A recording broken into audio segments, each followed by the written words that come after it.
Hi friends, now in this class we are going to discuss about the need and significance of plant taxonomy.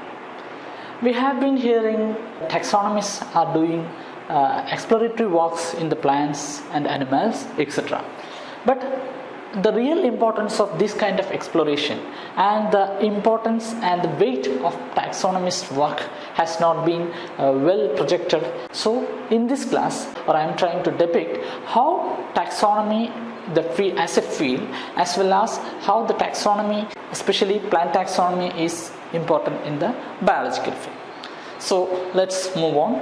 As you know that the taxonomy is the term that came from two words, which is taxis, which means to arrange, and nomos, which means study. So taxonomy or systematics is the study of classification or grouping. So what is classification?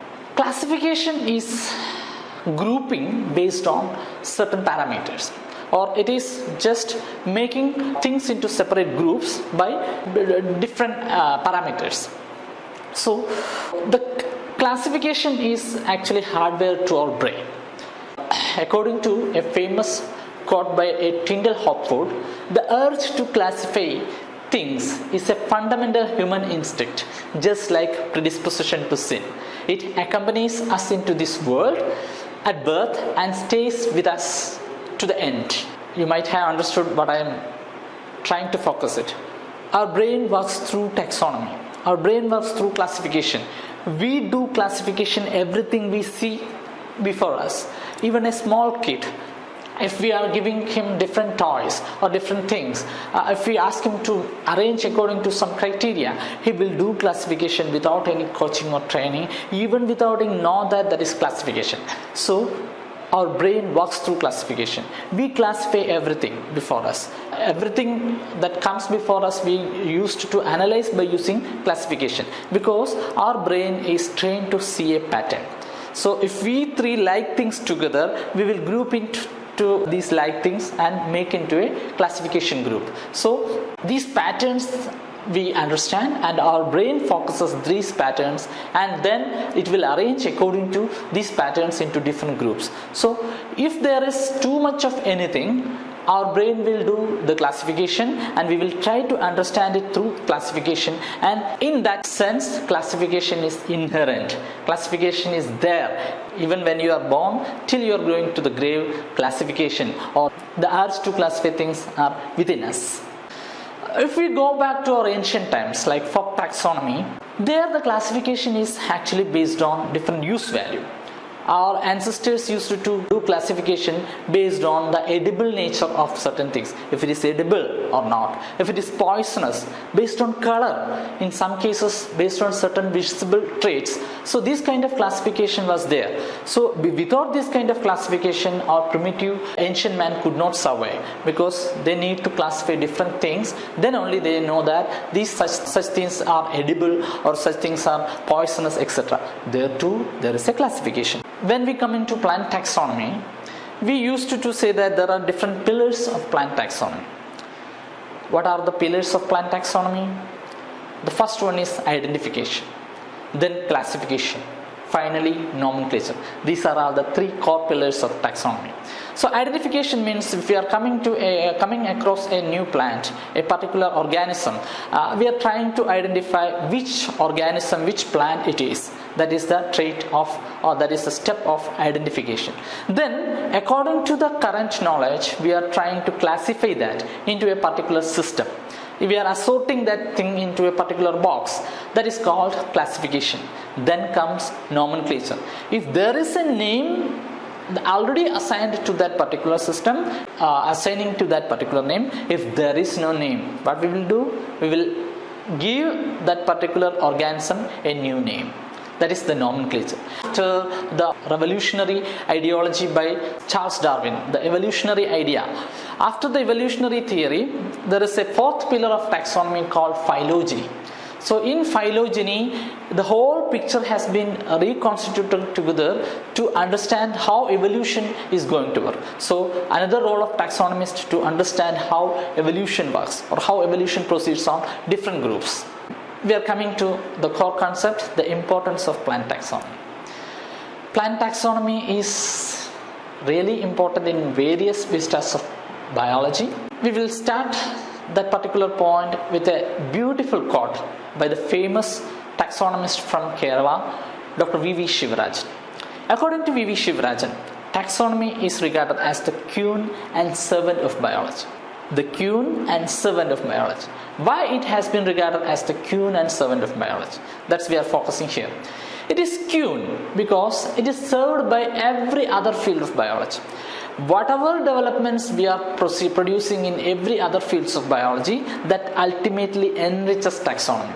So if you are making a progress in a biochemical parameter of a particular plant, that ultimately proceeds into becoming a character in case of its biological trait. So for taxonomy, every other fields of biology is serving it through its developments. So that's why taxonomy is regarded as the queen of biology, because I am stressing this point because wherever a particular development is made on a particular plant or a particular animal, that particular development will become a character for the taxonomist. So everything that we do in different fields of biology, even if it's molecular biology or biotechnology, biochemistry, whatever it may be, that particular trait will form a character to that particular organism where the study is being made. So that's why taxonomy is regarded as a queen. Then how it's becoming a servant? Taxonomy provides the basic information needed to start the study. Without knowing or without identifying, we cannot proceed further into any other different fields of biology. That's why it provides the basic information. So without identification, we cannot proceed further in any other field of biology. That's why taxonomy is regarded as the servant. It provides the basic information. And again, it is also act as a hub of all of information, or it is a hub of storage place for all available information. That's why Davis and Haywood has stated taxonomy as the digestive system of biology, because every information that we provide in different fields processed here in case of taxonomy, and it's ready to make available. So once you make an identification, every information that we know are assorted into that particular organism's literature, and it's ready to make available to any other field of biology. That's why it's regarded as a servant. So it serves the basic information as well as all the available information is encoded into that particular taxonomic literature. Then how taxonomy is envisaging different roles in current scientific scenario? As we already discussed, the core concept of taxonomy is in its role in identification, nomenclature, making description of different forms, and also in the phylogeny. And again, there are different other vistas where taxonomists held their superiority or their hegemony in different other fields, which includes conservation, different plant breeding programs, and different medicinal programs as well. So we will look into one by one. So first we will look into the conservation. As we all know, we are on a stage of sixth mass extinction. The extinction is happening as we speak. So in the sixth mass extinction, we already know that it is anthropogenic. The cause of extinction is human itself. So there is a urgent need that everybody is reiterating for the conservation of different plants and animals around us. So how taxonomy helps in conservation? The taxonomists identify the threat category of different plants and animal groups and identify the priority plant groups which is eminent to the threat. For example, I will try to post 3 or 4 examples how taxonomists help for the conservation. There is a plant called Ramasmonia rodriguesi. It's commonly known as cafe marron. So it was there in the Rodriguez, which is part of Mauritius now. And the last report of this particular plant was made in the year 1877. And a traveling passenger visitor who is passing through the Rodriguez has observed this particular plant, and he made a drawing. That drawing was the only available evidence for that particular plant for a very long period of time, for almost a century. Then in 1979, a school teacher has shown her students this particular picture. There were some 12 students of her. She has shown this particular picture and said this particular plant has been last pointed out in a century back. So one of the students just raised his hand. He said, this particular plant is there near to my home. The teacher was curious. So she actually asked the student to bring it to it.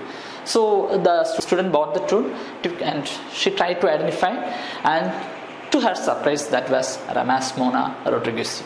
So she just got a little bit perplexed, and she sent the tubes to the expert into the family, Rubiaceae, and they confirmed that particular plant as the only existing or the last plant of this particular plant, Caffemeron or Ramasmonia rodriguesi, or it is a wild relative of our coffee. Immediately the officials, the conservation people has intervened, and they have sent the cuttings of this particular plant into the Royal Botanical Garden cube, and there they have tried to multiply the plant, and this particular plant is now saved away from extinction through the intervention of a taxonomist. That particular teacher or student, whoever it may be, the taxonomist paved way. So without taxonomy, or without knowing taxonomy, that particular plant might have been extinct from now. A similar case is in the case of Trachyopteris melanoxylon or St. Helenian ebony. Here, this particular plant was again thought to be extinct, and almost 100 years here too. And in 1980, this plant has been rediscovered, and again by the taxonomist, and it has been sent to Cambridge Botanical Garden for the conservation efforts, and there it is being conserved. And another important example is about Archopteros franciscana or Franciscan manzanita. It is commonly known as. This particular plant was thought to be extinct. One of the botanists, while speeding through a highway, has noted such a plant on the traffic island, the middle of the road. So he again got a bit confused, and he tried to take a few twigs, and then that botanist, none other than Dr. Daniel Gusenkamp. This happened in the year 2009. So Dr. Gusenkamp has taken few twigs and sent into the different experts in the field of manzanita, and they have confirmed it as the manzanita that has thought to be lost. That is Archostaphylos franciscana. That is the name of that particular plant, Franciscan manzanita. So through the effort of a large number of people, the manzanita has been taken from that traffical island and transplanted into a different area, and now it's been multiplied into different areas in this particular forest region, and now it's saved from extinction or extinct in the wild status. And another important example is from our state itself, that is Kerala. There is an orchid called Ipsia malabarica or Malabar daffodil orchid. This particular plant has been seen last in the year 1890. Then after that there was no report of this particular plant in any of the literature. So in 1970s there was a move to build a hydroelectrical project in the well-known area called Silent Valley across the river Kunti river. So few of the botanists, including a team led by Dr. K.S. Manilal and Dr. Satish Kumar, has led an immense documentation work on this particular area, and they have rediscovered it's on a small hilly forest patch just near to the area where the dam was supposed to be built. And you might already know what happened to that project. It has been scrapped, and that particular area has been declared as a national park. The rediscovery of this particular Ipsia malabarica has also contributed into that cause. So the rediscovery of Ipsia has been done by again a taxonomist. So the only taxonomist or the field or the people who are well versed in the taxonomy can identify plants that faces an imminent threat and able to conserve them. Then another important area where the taxonomists help is in the area of plant breeding. So due to the genetic erosion of the crop plants, we are losing a large number of traditional varieties or cultivable varieties because of the modern agricultural practices as well as the green revolutionary practices. It causes a large number of gene pool to be eroded. But at the same time, due to the climate change and allied problems, there are different pathological threats has been faced by our different crop plants. So in these cases, the plant breeding professionals are looking for the different resources as genes that can aid in the effort of betterment of the crops. How can the taxonomists help there? The most important source for different traits or genes are the wild relatives of cultivable plants. Wild relatives of the cultivable plants. Here in wild relatives, they are harbors a unique gene pool, a unique germplasm, and all of the cultivable plants has been domesticated wild plants. So we have been domesticating from time immemorial, or like when we started agriculture 10,000 years back, we have been started domestication. So the domesticated wild plants we call now as crop plants, but the wild relatives are still out there, and they are helping us in providing unique germplasm. So the taxonomists are the people who try to identify these kind of unique gene pools by taxonomic and evolutionary comparison between different plant groups. An excellent example is in the case of rice plant hopper, where the Indian varieties was found to be resistant to this particular hopper, which created havoc in millions of acres of rice cultivation. So that particular trait has been identified from the land races of South India and has been transferred into different varieties of rice. Similarly, Solanum bertholdt is a wild relative of the potato, and the wild potato, this particular wild potato harbors an aphid resistance gene. Here the wild potato is trying to resist the aphids through mimicking certain pheromones that disrupts the life cycle of the aphid. So naturally it is having that particular trait of disrupting the life cycle of aphid, and that is resistant. That particular trait can be brought into the our potato plant through conventional plant breeding methods as well as modern genetic engineering methods. So for that we need to identify the wild relatives of cultivable plants. For that you need a taxonomist or the field of taxonomy.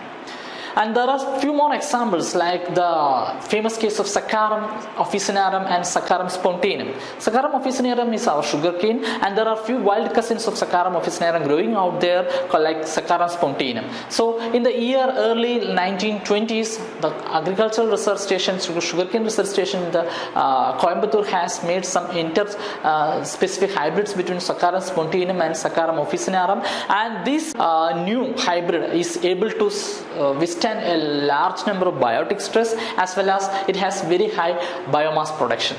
The varieties that prepare like that has been named as CO205, which is CO means Coimbatore, where the research station is situated, and this particular variety has been immense success, and it has been even exported to different world countries where sugarcane has been a major cultivation crop. So there they have used this particular variety into their crop plants and successfully raised different varieties from there, and making the sugarcane cultivation a large success. Then we will move on to medicine. How taxonomy is helping in medicine? We know that there are a large number of drugs that we use now has its origin from the plant-based compounds. Like there are a large number of examples like the reserpine and other compounds from rhodopsin, then catharanthus alkaloids, then taxus, and many more examples are there. So the higher plants were regarded as sleeping giants of drug development, because the number of study that has been taken to explore this area is still feeble. So there are certain cases where we need to identify the medicinal plants. The traditional medicinal practice has been there, like Ayurveda and the Chinese medicine, etc. We already might have heard of the famous case from Chinese medicine, where one scientist named Tu Yu has developed a medicine for malaria from the Artemisia annua plant, which is based on again traditional medicine. So there, for identification of a particular plant from the description from a traditional medicine or whatever the resource may be, you need a taxonomist, or the person knowing or a person well versed in taxonomy can only identify this kind of plants which has this medicinal potential. So in that case, in helping medicine also in producing new drug compounds also, the taxonomists are playing an immense role.